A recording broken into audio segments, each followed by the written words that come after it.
ఒకే వరలో రెండు కత్తులు ఇమ్మడవు.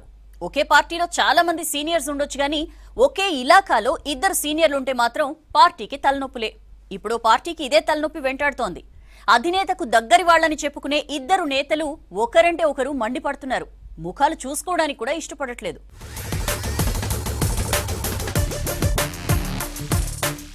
ఉమ్మడి వరంగల్ జిల్లా బీఆర్ఎస్ ముఖ్య నేతలు ఒకరు జనగామ ఎమ్మెల్యే పల్లా రాజేశ్వర్ రెడ్డి, మరొకరు ఎమ్మెల్సీ పోచంపల్లి శ్రీనివాస్ రెడ్డి.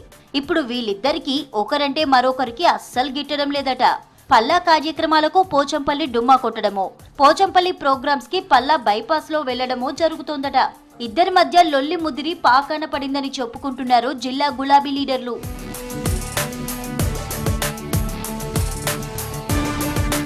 వరంగల్ జిల్లాలో బీఆర్ఎస్ రజతోత్సవ సభస్థలి ఎంపిక కోసం హరీష్ రావు వరంగల్ వచ్చారు. ఉమ్మడి జిల్లా పార్టీ నేతలంతా అటెండ్ అయ్యారు. కానీ ఎమ్మెల్సీ పోచంపల్లి ఎక్కడా కనిపించలేదు. హరీష్ రావు పర్యటనను పల్లా రాజేశ్వర్ రెడ్డి లీడ్ చేశారని పార్టీలో చర్చ జరుగుతోంది. అందుకే కావాలనే పోచంపల్లి హరీష్ టూర్ కు దూరంగా ఉన్నారని బీఆర్ఎస్ నేతల ముచ్చట.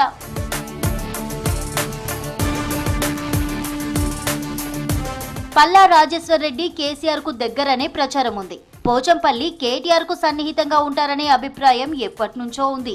ఈ ఇద్దరు మొన్నటి అసెంబ్లీ ఎన్నికల్లో జనగామ టికెట్ అడిగారు. సిట్టింగ్ ఎమ్మెల్యే ముత్తిరెడ్డితో పాటు పల్లా అండ్ పోచంపల్లి పోటీ పడ్డారు. పోచంపల్లికి కేటీఆర్ హామీ ఇస్తే పల్లాకి కేసీఆర్ భరోసా ఇచ్చారట. లెక్క కుదరకపోవడంతోనే మొదటి లిస్టులో జనగామ అభ్యర్థిని కేసీఆర్ ప్రకటించలేదని టాక్.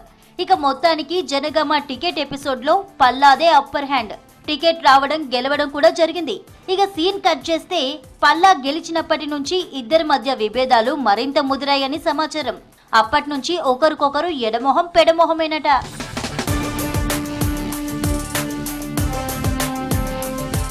బీఆర్ఎస్ రజతోత్సవ వేడుకల కోసం భారీ బహిరంగ సభకు ప్లాన్ చేస్తే ఉమ్మడి వరంగల్ జిల్లా నేతలంతా కేసీఆర్ దగ్గరకు వెళ్లారు. కానీ పోచంపల్లి హాజరు కాలేదు. హైదరాబాద్ ఫామ్ హౌస్ లో కోడి పందాల కేసులో పోచంపల్లి సెంటర్ ఆఫ్ అట్రాక్షన్ అయ్యారు. దీని వెనక కూడా ఎవరిదైనా కుట్రకోణం ఉందా అనే డైలామాలో పడిపోయారట పోచంపల్లి అనుచరులు. పెద్ద బాసు అనుచరుడిగా ఒకరు, చిన్న బాస్ దోస్తుగా ఇంకొకరు జిల్లా పార్టీలో రాజకీయాలు చేస్తున్నారని సగటు కారు కార్యకర్త ఆవేదన పడుతున్నాడట. ఇద్దరి మధ్య వివాదం ఎటు దారి తీస్తుందోనని పార్టీ వర్గాల్లో గుసగుసలు వినిపిస్తున్నాయి. ఇప్పటికైనా పార్టీ పెద్దలు ఈ ఇద్దరిని కలుపుతారా లేక వదిలేస్తారా అనేది చూడాలి.